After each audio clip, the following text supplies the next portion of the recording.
de cultuar ao Senhor? Se sim, como você o fará na congregação dos santos? Cultuar ao Senhor independe, como já vimos em João 4, do lugar. Cultuar ao Senhor tem muito mais a ver com o nosso coração rendido a Ele. Isso sim é oferecer a Deus o verdadeiro culto. No entanto, existe também um momento público onde todos nós nos reunimos em nome do Senhor e desfrutamos de comunhão com os santos. Como nos próximos dias você se encontrará com os seus irmãos? Da mesma forma que antes da quarentena? Ou com um coração cheio e desejoso de ainda mais trabalhar e abraçar os cristãos na caminhada? Ou, do contrário, permanecerá sendo aquele cristão que dá trabalho e que não gosta de ver o outro crescer, reunindo-se em grupinhos ou dividindo a igreja? Paulo, pensando na unidade dos cristãos e de como aqueles irmãos poderiam ainda mais glorificar a Deus, solta uma bomba na igreja de Corinto. Que dinamite é essa, Emanuel? A dinamite da unidade em meio à diversidade. Eu acredito que todos nós, ou vocês que me escutam, hão de concordar que nós somos um só povo, pertencentes a Cristo Jesus. Mas mesmo sendo um só povo, não significa dizer que todos pensam da mesma maneira. Divergimos e muito. E em muitas ocasiões. O que nos faz diferentes. Mas mesmo sendo diferentes uns dos outros, existe algo que deve balancear as nossas relações dentro da igreja.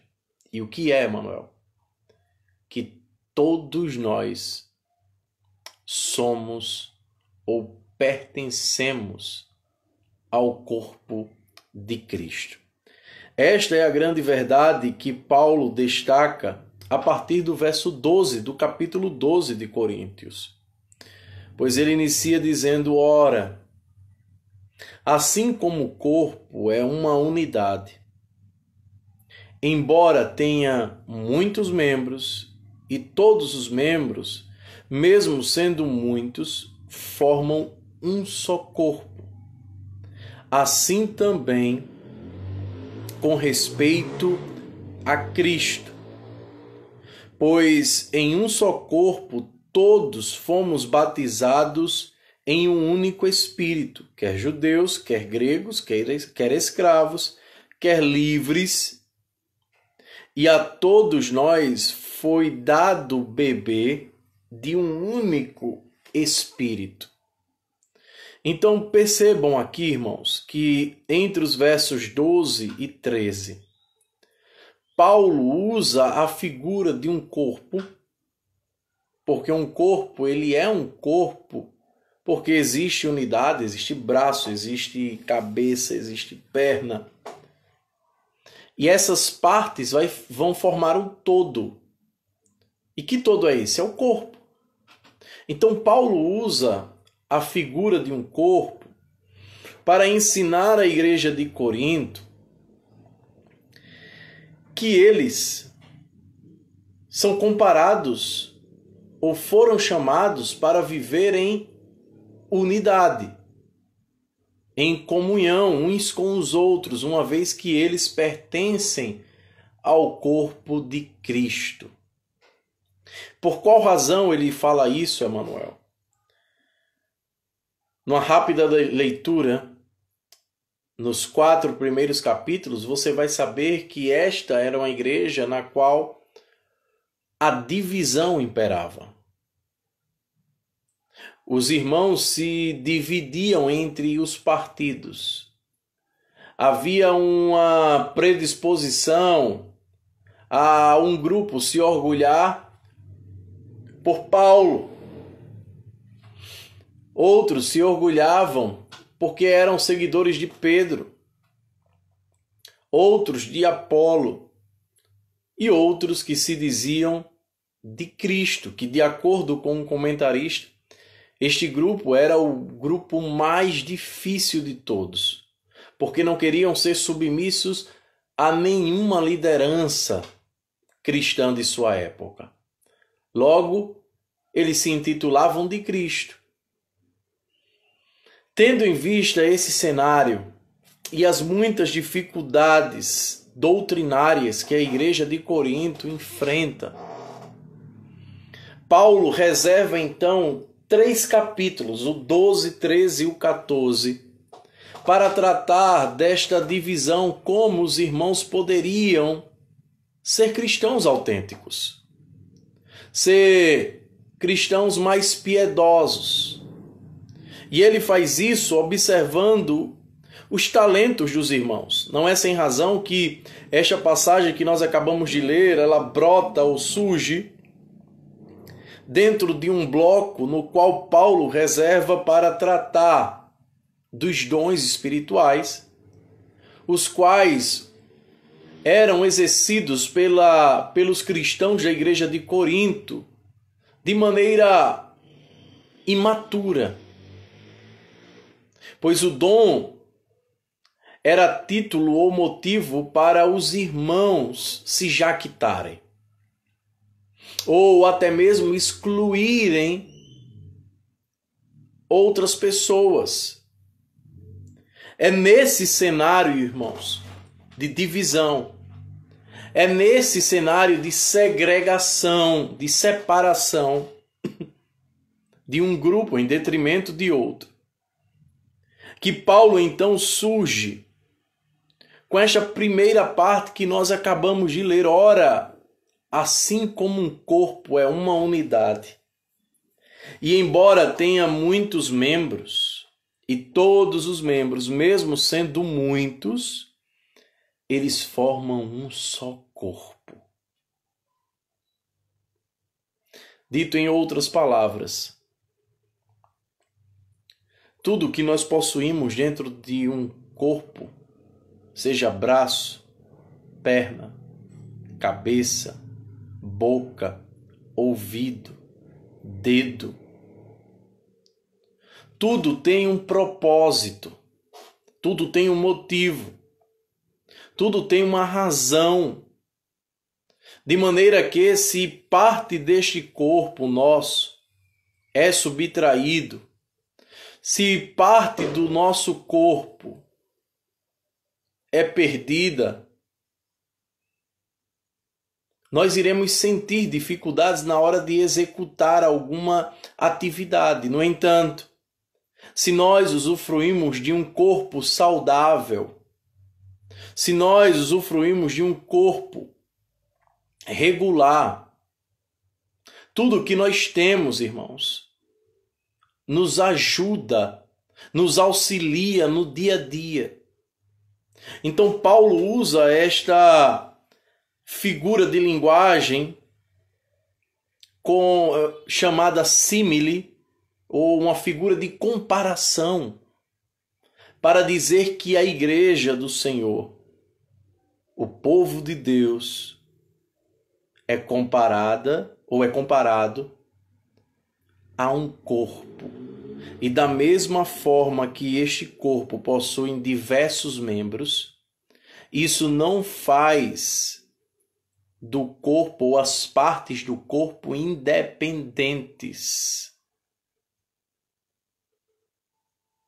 Hoje, tive um serviço para fazer aqui em casa, irmãos.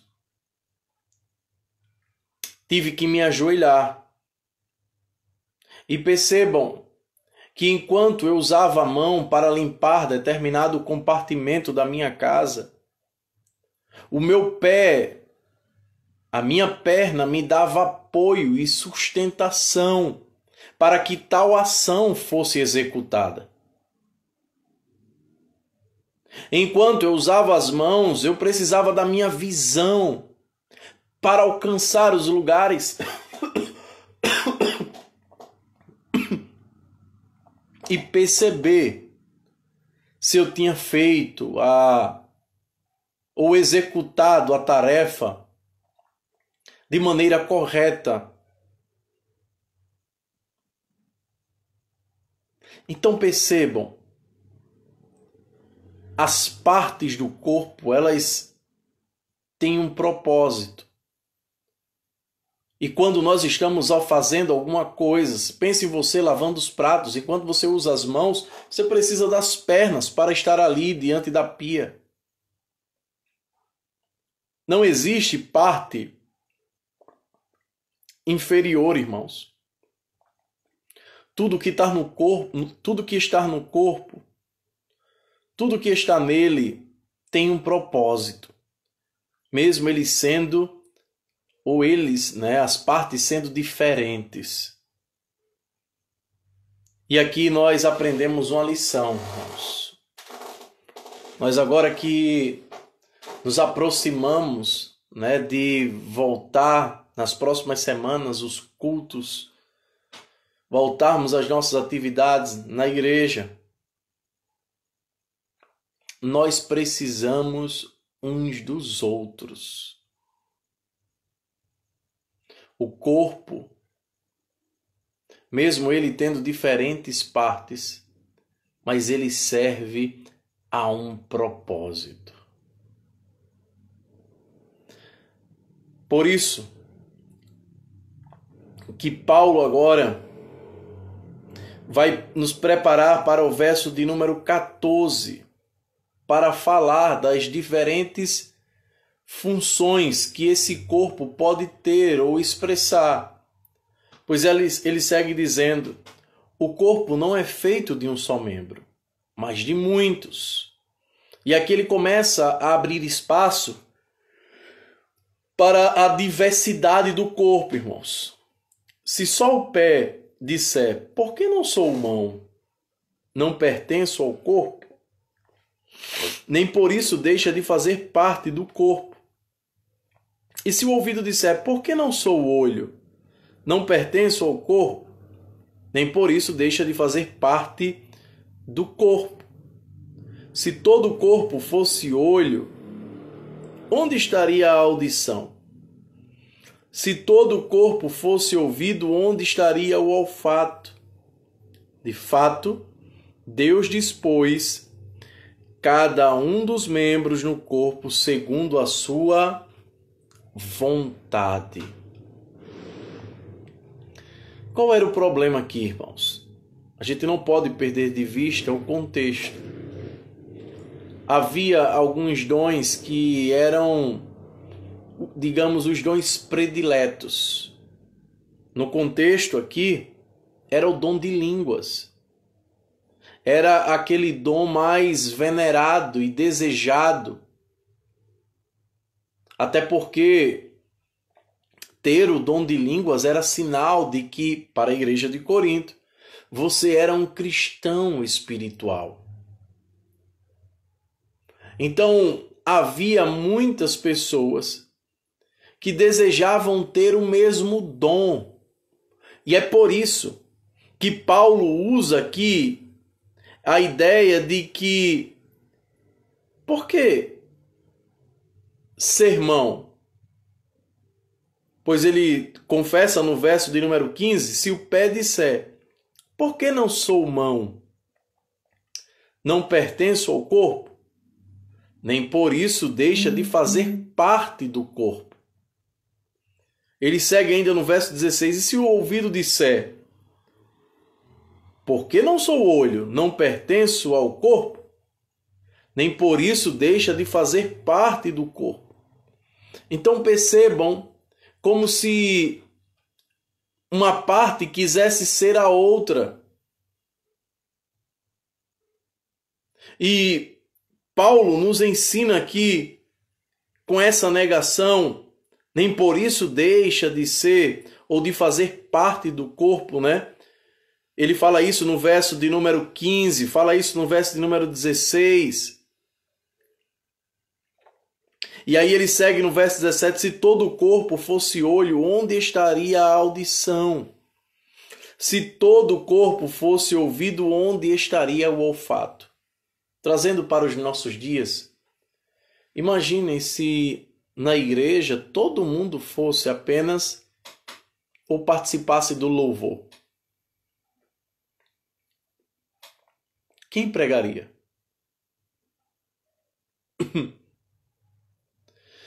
Imagine se na igreja todo mundo só pregasse, não houvesse ninguém para limpar a igreja. Como ficaria a situação da igreja? Imagine se todo mundo fosse tesoureiro na igreja. Quem faria os outros trabalhos, as outras atividades? O que Paulo está querendo colocar aqui na mente dos irmãos é que há espaço para todos, gente. Certa vez eu já vi uma frase que no reino de Deus não falta espaço para ninguém. De fato, não falta. Eu não preciso ser aquilo que eu não sou e não tenho. Deus me concedeu, pela sua graça, alguns dons e eu coloco à disposição dele. Se é cuidar das crianças, cuido das crianças. Se é ensinar, eu vou ensinar. Se é pregar, eu vou pregar. Se é limpar, eu vou limpar. Se é aconselhar, eu vou aconselhar. Se é isso, é aquilo, eu vou fazer. E à medida que o tempo vai passando, Deus vai desvelando, irmãos. Deus vai mostrando, Deus vai nos conduzindo ao aprimoramento. É como alguém, quando criança, não sabe andar e aprende caindo, aprende chorando, mas ela aprende. Então, o que é que nós precisamos estar atentos até aqui? Primeiro, que nós fomos chamados para viver em unidade. E quando eu falo unidade, eu me refiro à comunhão com os nossos irmãos. A viver de maneira disposta ao outro. Segundo, o que é que nós aprendemos aqui? Que mesmo havendo unidade na igreja, existe também a diversidade dentro da unidade. Nem tudo eu sei fazer. Mas existem pessoas que podem fazer. Eu me lembro que ano passado eu precisei fazer algo no apartamento que eu morava. E eu não sabia fazer, irmãos. E eu fiquei pensando, meu Deus, quem eu posso chamar para me auxiliar nisso? Até que eu convidei o irmão Marcelo para que ele pudesse me auxiliar naquela tarefa. E foi o que eu fiz. O irmão Marcelo fez o serviço. Ficou perfeito. E eu fiquei ali auxiliando ele naquilo que ele precisasse. Mas eu respeitei o espaço dele. Porque ele sabia fazer uma coisa que eu não sei. E talvez eu saiba alguma coisa que ele não sabe e eu posso ajudá-lo, eu posso auxiliá-lo. E é assim, irmãos. Eu não preciso ter o mesmo comportamento dos irmãos da igreja de Corinto, querendo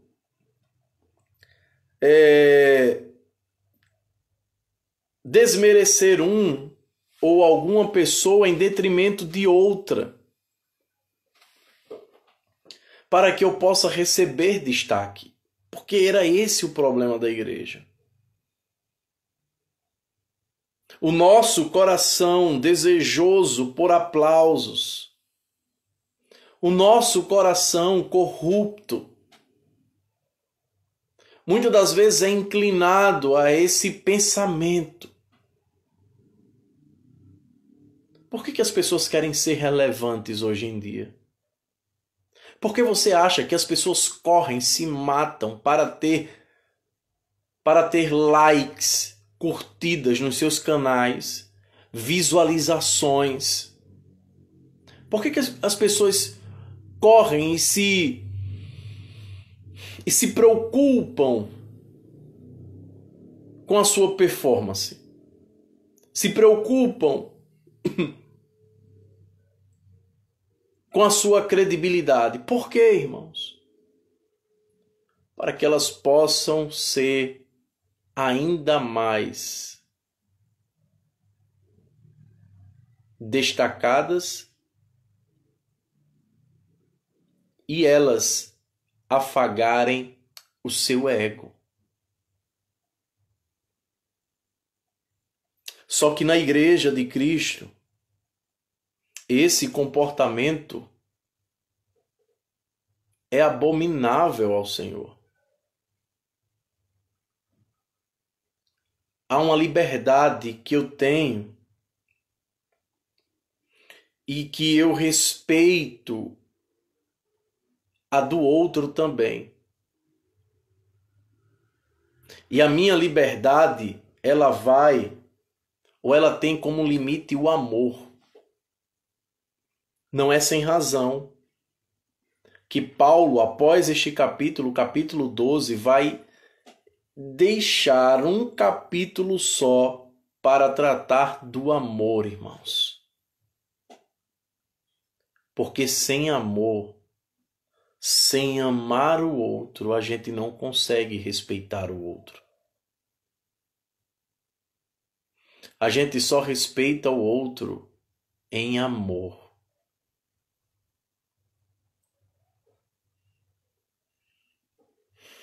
Por isso, que deixando agora a ideia dos membros, Paulo agora, a partir do verso de número 22, acompanhe comigo, vai trazer à tona a necessidade daqueles membros que para nós são considerados inferiores. Verso 22. Ao contrário, os membros do corpo que parecem mais fracos, olha só, irmãos, esses são indispensáveis. Ele não diz os que são mais fracos, esses são dispensáveis. Eu posso dispensar, eu posso deixar de lado. Não. Os membros do corpo que parecem mais fracos são indispensáveis. Um exemplo fora disso. Imagine, irmãos, quem são os caminhoneiros?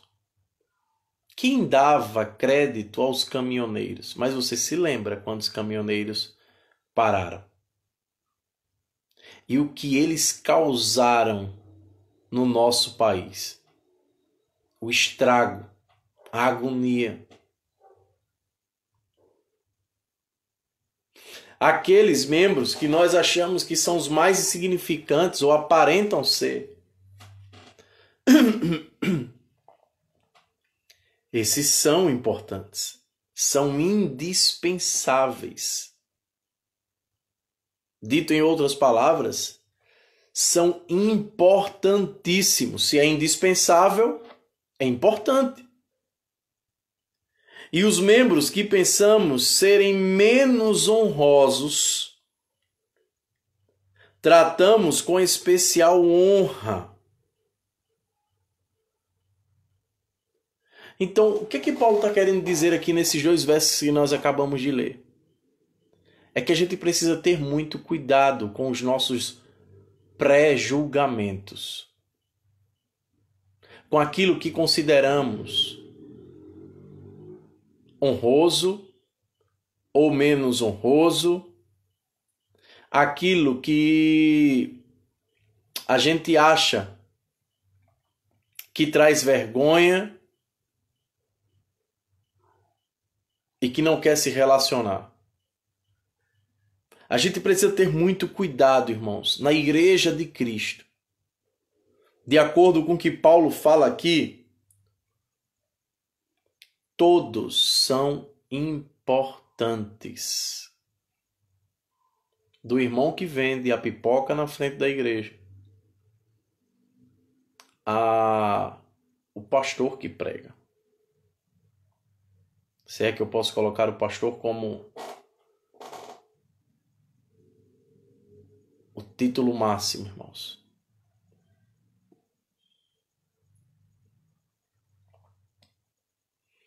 Todos. Então o que é que nós aprendemos aqui, irmãos? É que o coração do cristão, ele não pode ter, ele não pode agir de maneira divisória, trazendo segregações, criando grupos. Todos os cristãos são importantes. É tanto que ele vai dizer aqui, no verso de número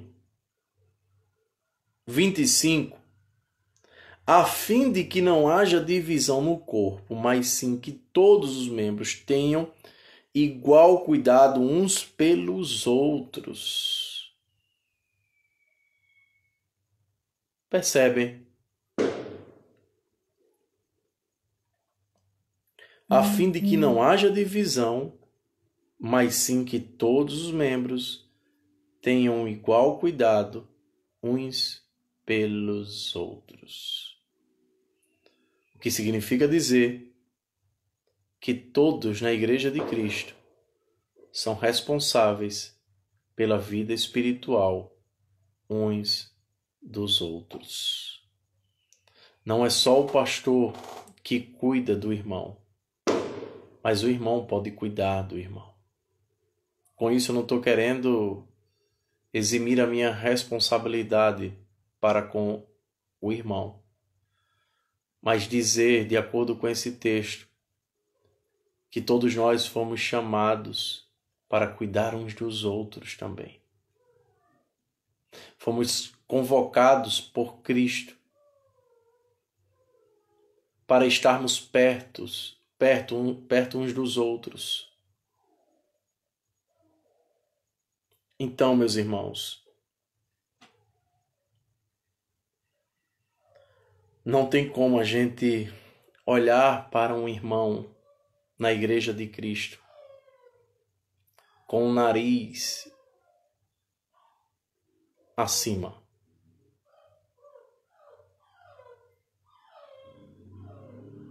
Se a gente assim o faz, é porque a gente nunca entendeu o que é ser cristão.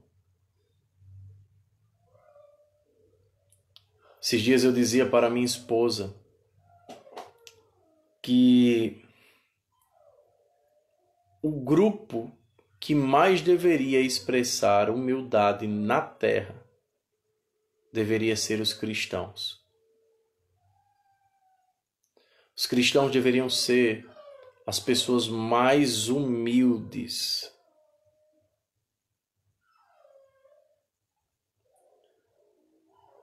Porque, de acordo com o que Paulo coloca aqui, não existe ninguém melhor do que ninguém.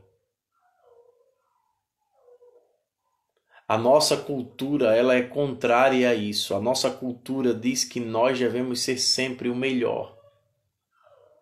Nós devemos estar no topo. Nós devemos alcançar, chegar, ir. Mas na ótica de Cristo, o maior é aquele que serve. Quanto mais ele serve, quanto mais ele mergulha no oceano, quanto mais ele desce, mais ele se enobrece diante do Criador. Então, irmãos, para encerrar, Paulo nos exorta, a partir dos versos de número 26,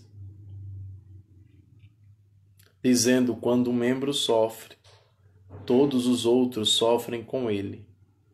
Quando um membro é honrado, todos os outros se alegram com ele. Fomos chamados para viver em unidade, o que significa que nós devemos ter sempre comunhão com os nossos irmãos. A divisão não vem de Deus. A divisão começou com Satanás. Segundo, eu tenho que entender quem eu sou e o que eu faço para a glória de Deus e fazer, sem desejar, sem aspirar aquilo que não é meu, e permitir que o outro cresça também e se alegrar com ele. Terceiro, eu preciso entender que todos são importantes para a obra. E em quarto lugar, irmãos, nós precisamos sim nos alegrar de maneira verdadeira com os outros, chorar com aqueles que também choram, porque fazemos parte do mesmo corpo. Então que Deus possa nos ajudar e que esta palavra sirva para todos nós de incentivo, uma vez que, se Deus assim permitir, nos próximos dias estaremos voltando, mesmo de maneira diminuta, pequena, com 30% dos nossos irmãos frequentando os cultos, mas é um pequeno começo, até as coisas se normalizarem. Então, que Deus nos ajude, que Deus possa nos auxiliar e que nós, enquanto cristãos, pequenos cristos, possamos olhar para esse texto e aprender com ele. Amém? Que Deus nos abençoe, meu irmão. Nós vamos orar agora, encerrando, agradecendo por este momento e que estejamos todos em oração. Pai, muito obrigado, Senhor, pelo texto de hoje, porque o Senhor nos convida a vivermos em unidade, comunhão com os nossos irmãos